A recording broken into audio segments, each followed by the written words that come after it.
Namaskar yogis, I'm coming to you today again from Arizona. I would like to discuss in today's video Maharishi Mahesh Yogi's techniques as he's left them in his legacy for the development of consciousness in humanity. And these are very deep, profound conversations. So with this in mind, I want to share my personal experience through my explorations of some of his technique. Most profoundly in my experience, transcendental meditation has been left behind.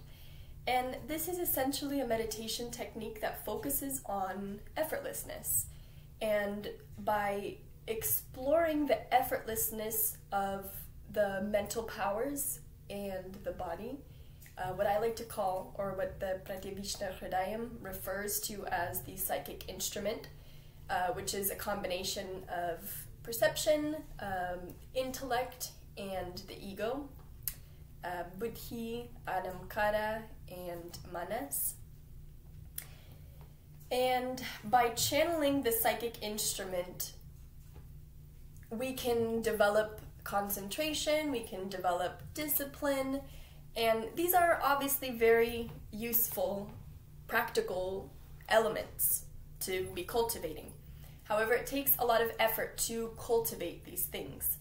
And organically, the psychic instrument, its nature, is to develop, is to go into fields of what Maharishi Mahesh Yogi calls fields of greater happiness. And by allowing the psychic instrument to do as it will, and taking on the perspective of an observer, the psychic instrument will draw the observer, will draw your experience into that field of greater happiness, as Maharishi Mahesh Yogi explains. Because the being at a foundational level wants to accomplish these bright principles, and if we let it be in its own nature, it will develop these principles, as I've been able to experience in the last year.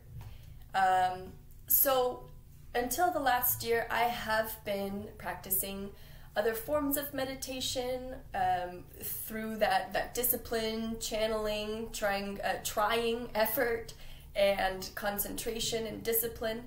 And most certainly I noticed a lot of those kind of qualities overflowing into my life. I'm more controlled, I'm more disciplined in my practices.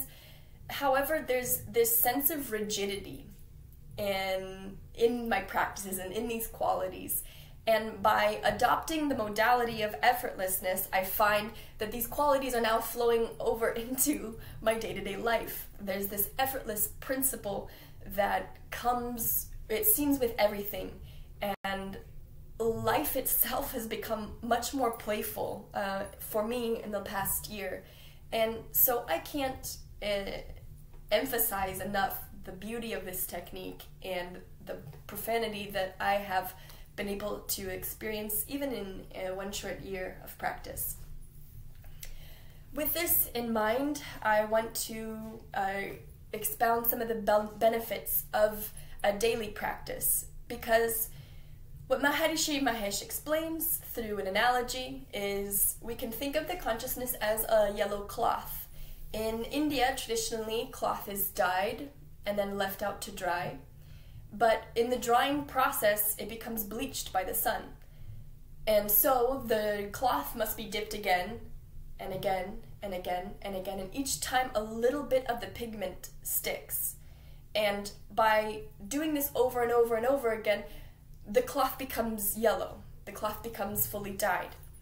And sure, we could do this over a process of 10 years.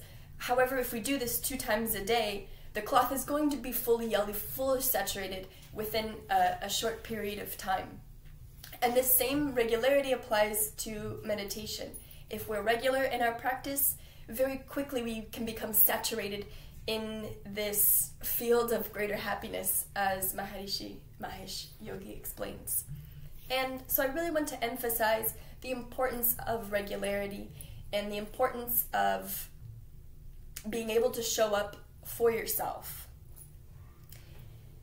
And I also want to discuss today a video that we were reviewing where Maharishi Mahesh Yogi is in a conference and a woman asks about interpersonal relationships.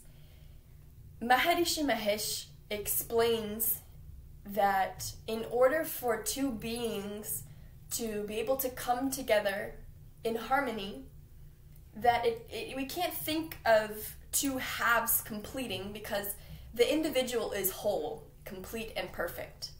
And until the individual embodies this realization, they're going to be seeking possibility management. Clinton Callahan explains this in a way that people in their truth, in their essence, are stars. And yet we have this pragya aparad, this misconception that we are planets and we need to pull in energy. We're a gravitational force that needs energy in order to feed life.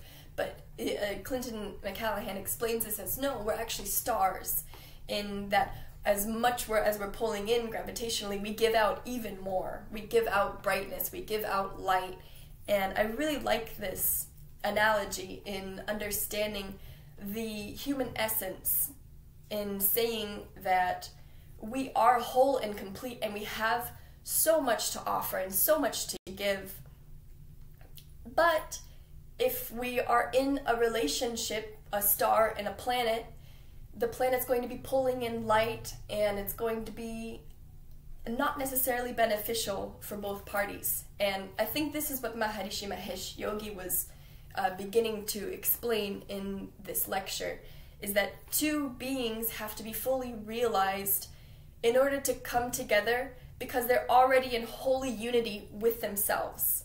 And being able to come together in harmony requires that knowledge, that foundational understanding that one is whole, complete, and perfect as is. And this is something that no other party can decide for you. It has to be coming from the heart and from the self. And I really appreciated this perspective that Maharishi highlighted.